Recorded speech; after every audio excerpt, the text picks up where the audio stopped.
Hey everybody, and I'm Uncle Endor here, continuing Monster Month with Season 2 of Ben 10. And this is my personal favorite season.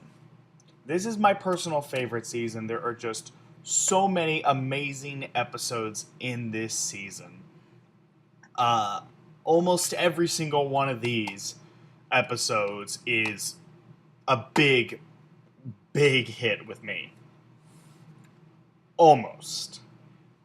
The only exceptions are the episodes They Lurk Below and Gwen 10. And I'll get to why I'm not a fan of those two in a bit. But in this one, we get introduced to two new aliens. We get Cannonbolt, as you can see right here. And we also get introduced to another alien called Wildvine. And so that brings Ben's alien counter up to 12. And he's going to have a total of 20 different aliens by the end of the original series. And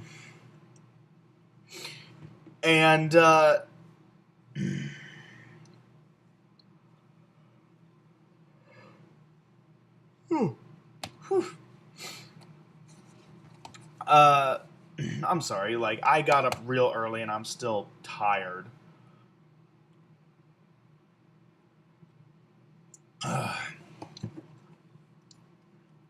And so once again, Ben's there to save the day, and he's got a bit more experience now. And he's a little bit more humble and a little bit more willing to cooperate.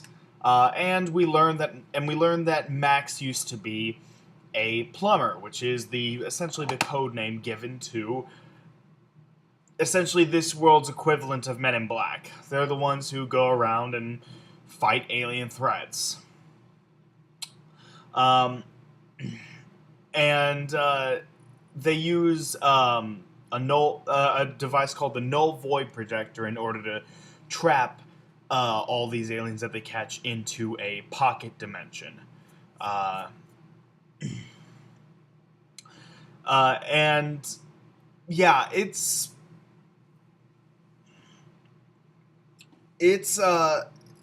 actually pretty cool. We get to learn a bit more about Max's past, and we get to actually see him help Ben out every once in a while this season. So Ben actually has someone to help him out this season.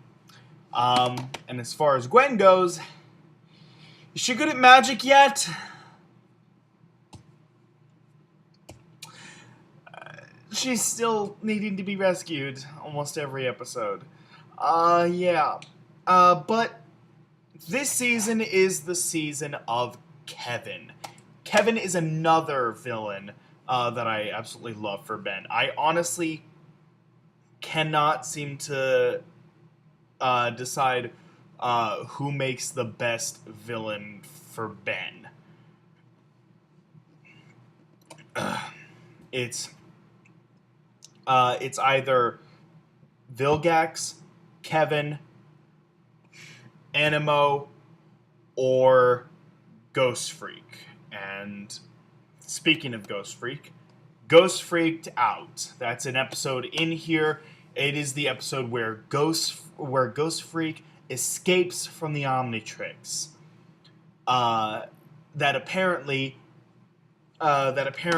he wasn't just a DNA sample. No, he like Ghost Freak himself was trapped inside the Omnitrix. It wasn't just a DNA sample. It was Ghost Freak himself that was trapped inside,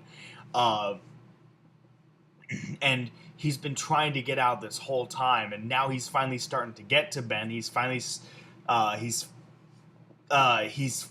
becoming stronger and stronger. Because Ben is getting stronger while using these aliens, Ghost Freak is also getting stronger. Strong enough to actually get out, to actually escape, and then Uh, Ben has to go up against one of his stronger aliens because like Ghost Freak is a pretty tough alien. He is a ghost easily that can easily take out a bunch of different people because they'll never see him coming. So uh, that alien's pretty tough, and so Ben has to find a way to beat him. And it's interesting because like Ghost Freak knows all of Ben's weaknesses because he was Ben for a while, and it's really cool. And I can't decide which of those four villains makes for the better Ben 10 villain. Which one is like Ben's ultimate villain? It's honestly hard to decide. Um, Animo is the mad scientist. He is essentially the Wily to his Mega Man, the Eggman to his Sonic. Which you always need a mad scientist for a villain. You always need one. Vilgax. Vilgax seems like this ultimate tyrant that Ben can never take down alone. He seems like this ultimate tyrant, someone that Ben is continuously trying to defeat. Someone that he can never truly defeat on his own. There always has to be some kind of external force that allows him to beat Vilgax because he's physically not strong enough to do it on his own.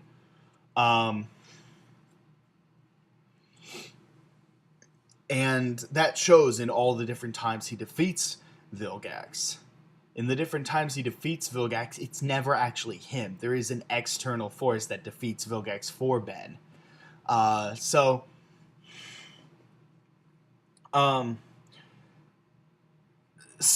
that automatically makes Vilgax an incredible villain towards Ben, because Ben can never beat him. Ben himself can never beat Vilgax. But then there's also Ghost Freak, who knows all of Ben's weaknesses, so it'd be tough to take Ghost Freak down. And then there's Kevin, who these two could have been great friends in the original series, but Kevin was just too far gone. He was just too messed up in the head, and he just went berserk with power, and he transformed into a freak, and he blames Ben for turning him into that. And he's so psychotic. This kid is just insane. I love it. I think it's awesome. But yeah, like, it's hard to decide which one of them is the best villain for Ben. They're all amazing villains for Ben. But Kevin is the one that they focus on this season.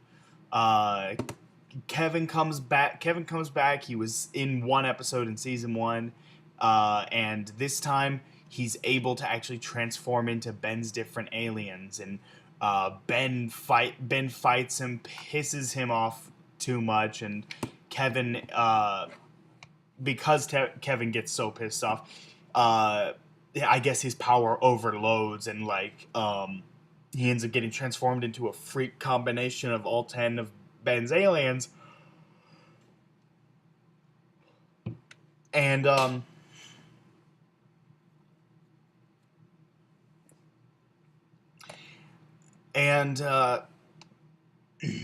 yeah, so he blames Ben. He blames Ben for that, and he tries throughout the season trying to kill Ben. Straight up murder, and going so far to the point of teaming up with Vilgax in the season finale to try to take Ben down. Which, good God, I love that season finale. I love the season 2 finale of Vilgax and Kevin versus Ben. That was amazing. I love it. it has some of the best animation the show ever put out. Like the season 2 finale that has just like the best animation in the first 2 seasons. Season 3 has a few more very good looking episodes, and we'll get to those when I make that. Season 4 also has 2 very high quality animation episodes, but for season 1 we didn't really get high quality animation. Like, none of it was bad. On the contrary, it was all very good, but not to the level of season 2 finale. Season 2 finale, it was just, I feel like they just put their entire budget into the finale of season 2, and that's why the rest of it didn't look as good, because so much of their budget went into the season 2 finale, and it's just amazing. I love it. Even today, it just looks so good. The season 2 finale just looks so good. The animation is amazing. I love it. And at the end of the season, Kevin and Vilgax are both trapped in the Null Void. Sadly, this is also the last season that we'll see Kevin in. Now, he will make an appearance in the video game, which I will also be reviewing. He does make an appearance in the video game, but he doesn't show up again in the show. So that really sucks. I wish we could have seen more of him. I wish that he was in there more than just the first 2 seasons. At least show him again in season 4. If you're not going to show him at all in season 3, show him in season 4, because we know Vilgax gets out of the Null Void. Why doesn't Kevin? I would love to see Kevin out of the Null Void, and we get one final episode with Kevin, in season 4. I mean, sure, we get the Ben 10,000 episode with Kevin 11,000. I mean, sure, we get that, but I still want to see the regular Kevin 11 in another episode in season 4. Like, have him show up and fight Ben one last time, and Ben uses all of his new aliens that he's gotten that Kevin hasn't seen, like the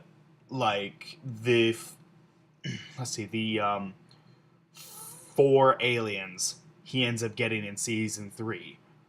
The 4 aliens he gets in season 3, or any of the 4 aliens he gets throughout the course of season 4. Like, you could do that. You could do any of those aliens and just have him beat Kevin using those aliens. I would love to see that. That would be amazing. Sadly, we don't get that. But season 2, still my favorite season of the 4. I love it. I think it's amazing. Gwen 10 and They Lurk Below seem like filler episodes to me. Gwen 10, like, it's at the start, it seems really interesting. I was actually very curious what was going to happen and how Ben was going to fix this. He wakes up one day and finds that he's not the one with the watch, that it's Gwen. And yeah, it's just, it just seems weird. It just seems weird, and by the end, Ben doesn't get the watch back. Instead, Max ends up getting the watch, and I'm just thinking, what exactly happened? What exactly happened there? What was the point of that episode? And it's kind of the same thing with They Lurk Below. With They Lurk Below, nothing is ever accomplished. Nothing isn't accomplished. Nothing is gained. The overarching story for the season isn't furthered at all. Nothing of subsequence happens, and it's never referenced again throughout any of the other episodes for the other seasons, so there's no point to it. These 2 episodes are the only times when I felt like it was straight up filler. I don't get that in any other episode for the series. But that's all I got for this one. I gotta go. Take care.